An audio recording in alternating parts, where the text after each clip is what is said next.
ఏవండోయ్, వనం రణం మధ్యలో రవి, ఒకే చోట ఒకేసారి ఎప్పుడన్నా ఎక్కడన్నా చూసారా మీరు? నేను చూశానండి. మీకు కూడా చూపిస్తాను రండి. మీరంతా నా ఛానల్కి వచ్చి ఓ లుక్కేసి ఓ లైకేసి వెళ్ళాలండోయ్. మేము హన్మకొండ వచ్చామండి. పొద్దున్నే డాబా ఎక్కి చూద్దును కదా, ఓ అద్భుత దృశ్య కావ్యం నా కంటపడిందండి. ఓ కంట కన్నీరు ఓ కంట పన్నీరు అంటే ఇదే కాబోలు అనుకున్నానండి. ఈ అద్భుత దృశ్యం మీరు గనక చూస్తే ఔరా కాదండి ఔరౌరా అనేస్తారండోయ్. డాబా పైనుండి ఇటు పక్క చూస్తే కాంక్రీట్ జంగలండి.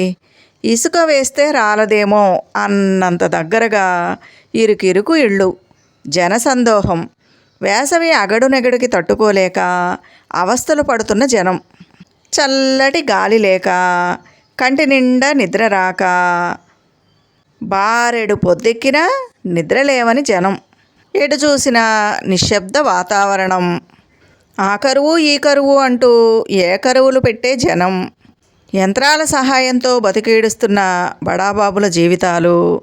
ఇదండి ఇటు పక్కంతా కాంక్రీట్ జంగల్. డాబా పైనుండి అటు పక్క చూస్తే అదో అడవి. అవనికి ఆకాశానికి అందాన్నిచ్చే అద్భుత వనమది. వన్యప్రాణులకు మాత్రమే కాదు, వామనుడిని వాసుదేవుడుగా మార్చే అక్షరాలయం. అక్షరాలను పండిస్తున్న అమేయ కృషి విజ్ఞాన కేంద్రం అది. అదేనండి కాకతీయ యూనివర్సిటీ, అందులోని అడవి కనపడిందండి. ఎటు చూసినా కొండలు గుట్టలు చెట్లు గుబుర్లునండి. ఉదయాన్నే చెట్ల కింద శ్రద్ధగా చదువుకుంటున్న విద్యార్థులు, వారికి కొండంత అండగా కొలువై ఉన్న ఓ అమ్మ,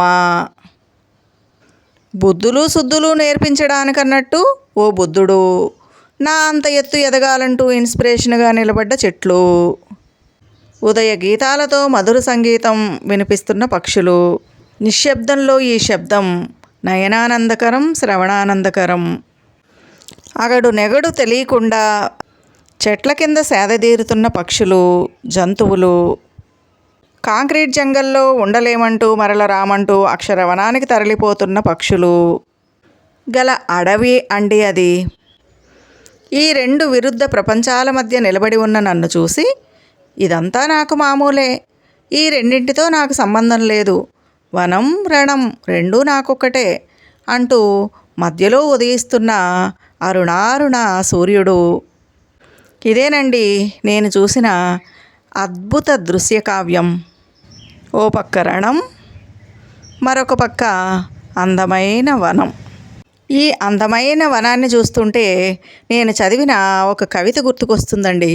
ఈ కవిత రాసిన వారు డాక్టర్ సి భవానీదేవి గారు.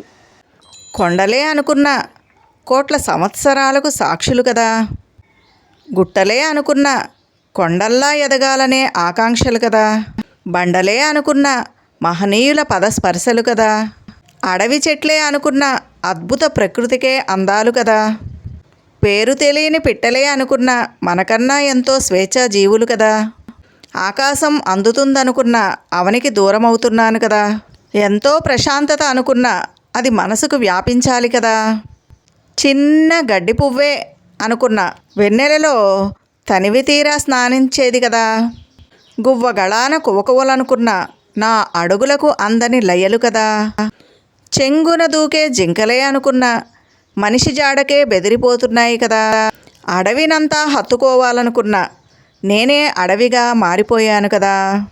బాగుంది కదండి ఈ కవిత. ఈ వీడియో కనుక మీకు నచ్చితే లైక్ చేయండి, షేర్ చేయండి, నా ఛానల్కి సబ్స్క్రైబ్ చేయండి. ఉంటానండి.